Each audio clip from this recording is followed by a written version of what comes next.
Welcome back, and welcome to Jesus or Muhammad Rapid Fire. Yes, for those of you who don't know, probably most of you, this is only a 1-hour program. There's no breaks. We're going to be continuing the topic of the 10-year-old divorcee. That is, what's her name again? Najoud? Yeah.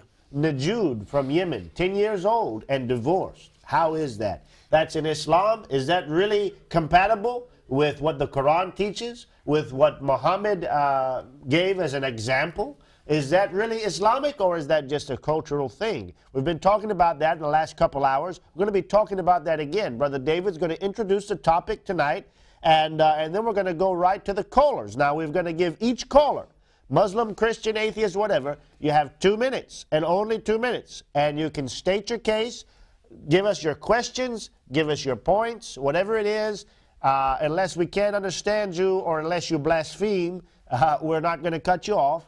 And then we'll have a maximum of 5 minutes to respond to each one of your questions. So before we get to your calls on this topic, I want Brother David to explain, especially for those who haven't been watching our previous programs this evening, what this topic is all about. It's listed there, 10 years old and divorced. What's this all about, Brother David? Well, it's something we do often on this show. We point to some problem in the world, some horrific suffering by someone, and we show that this isn't random. This is not a corruption of Islam or Islamic teachings. This is something that goes directly back to the teachings of Muhammad himself. In other words, something that Muhammad did or taught is causing massive suffering in the world today. And we'd say that that's a problem. So we looked at the instance of Najoud Ali. She's certainly not the only 9-year-old girl whose husband is raping her on their wedding night. But she is unique in that she actually left. She actually ran away and went to court and divorced him, inspiring other young Muslim girls to do the same. The problem is, for Muslims, the problem is that she's going against Muhammad in rebelling against Islamic teaching. She believes that it's wrong to have sex with a 9-year-old girl. She believes that it's wrong for a man to beat his wife. But what we saw in the last program, of course, the Quran allows Muslims to beat their wives, especially those who try to rebel. But very clearly, Muhammad allows Muslims to have sex even with girls who haven't reached puberty yet. And Muhammad himself did this with his wife Aisha.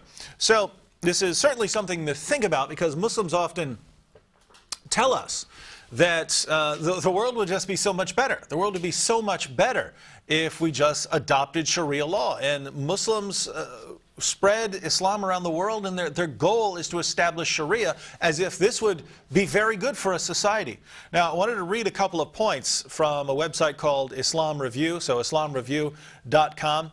A woman named Aisha Ahmed wrote a list of ways that America will be improved. Now, she's half joke. She's not a Muslim. But she wrote a list of ways that Sharia law would make America better. And she's half joking, but she's actually really serious as well, because these are all things that come from Islam in one way or another. So think about the following ways that America would be improved if we adopted Sharia law. I'm not giving a complete list. I'll just read a few of her points. 1, America can go to jihad against non-Muslim countries. It will bring immense wealth in booty and millions of captured women. Canada and Mexico can be easy targets and are conveniently located for easy assault and hauling of booty. Now, that sounds ridiculous, but that's what Islam teaches. You go out and you wage jihad and you get tons of money and you attack the people who are around you.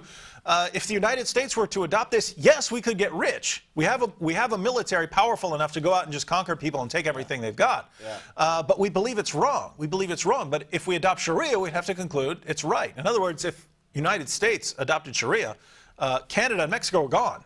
We're taking them. Good, quick question, just to make people think. If America was a Muslim nation and had the military might that we do, what you're saying, how would it be different, our relationships with other countries? Oh, the entire world is going to have to convert to Islam or get blown to bits. Because we have that mic. I think they'd go. I no doubt that they'd go nuclear. Great point. Let's look at some more points. Since slavery will be allowed, the government can open slave markets and sell its 20% share of the captured women. In other words, you capture all these women. That's what Islam teaches. You go out, you kill the men, you capture all the women, and the government, or in Muhammad's time, Muhammad, gets a 20% share. So now the government can make tons of money off the conquering of the world. Captured women and slave girls can provide affordable domestic help for housewives and clean and enjoyable sex for their husbands. As repulsive as that sounds, that's exactly what Islam teaches. Enslaved men can be used as farm labor and factory workers at a much lower cost than unionized labor. Again, what Islam teaches. Since men will be allowed 4 wives and an unlimited number of slave girls, population boom will result in making the fastest growing religion even faster. All non-Muslims will live under dhimmi rules and pay a heavy jizya. Budget deficits will be a thing of the past since you're taking so much money from the dhimmis. Again, totally in line with Islamic teaching. Stoning of adulterers, whipping of alcohol drinkers, cutting of hands and feet of thieves, beheadings of apostates can be carried out after Jummah prayers on Fridays in the local stadium. Gate charge for this gory and exciting weekly spectacle can generate a lot of revenue. Now, as repulsive as that sounds, what happens when you see pictures of a stoning in Islam? There's a massive crowd gathered around. They all want to see it. They all want to see the stoning or the public flogging. And Muslims actually make everyone watch these things. Female circumcision can be made mandatory to promote piety and holiness and to discourage lewdness among women. Shia Muslims on temporary out-of-town business assignments will be able to do temporary marriage, mutta, and enjoy home comfort outside of home. So mutta is the practice that Shia Muslims still believe in. Even Sunnis believe that it was a practice during the time of Muhammad, where if you go to a town, it's legalized prostitution. If you want to go to a prostitute, you just marry her for a couple of hours, and then you haven't violated any of the commands of Islam. You got your sex, the woman got paid, but you were married for those 2 or 3 hours. Spiraling medical costs can be brought down by the following two-prong approach. Imams can be placed in clinics to recite Quranic ayahs and blow on the patients and pray for them. Their fee will be a fraction of what doctors charge. This is Islamic teaching. All pharmacies will be required to dispense black cumin, honey, Indian incense, and camel urine as cure for all diseases as recommended by the Holy Prophet. The cost will be a fraction of today's medicine. This is what it says. These are the medicines you should use. Spiraling prison costs will come down due to the following. All men serving time for the crime of rape will be freed if 4 male witnesses had not testified at the trial. Even if 4 male witnesses had testified, the criminal might be freed under the insanity provision, since only a mentally insane person would rape in front of 4 witnesses. All men serving sentences for beating wives will be freed, as under the new American Sharia law, wife beating will be allowed. All thieves will be freed after cutting off their hands and feet. All pedophiles will be freed, as sex with children will not be against the law anymore. Slayers of unbelievers will be freed if they convert to Islam. So, obviously, you know this is absurd. You know we don't want this. You know that even Muslims in the United States do not want this, and yet they're saying they want Sharia law. Is this what you want? Because this is what Islam teaches. Yeah. So, I mean, you know, we think about the example of Najud. Yeah. If we adopt Islamic law and we have to say, okay, it's okay to have sex with a 9-year-old girl or with a girl who hasn't even reached puberty, but it's not just that. It's every aspect of life. It's every aspect of life seems like something bad. It seems like something bad adopting Sharia. Yeah. I think it's just very interesting that so many Muslims are. Usually Muslims who don't really know anything about what Sharia law teaches, they just have this belief, whatever Muhammad said is so wonderful and so great and so moral. Of course we want it. Of course we want it. And think about that, my friends. Think about this. Very quickly, Sam, are you with us? Sam Shimon? Sure. Sam, would you be so kind as to help our viewers understand all that what David has said and this situation with this young Najud?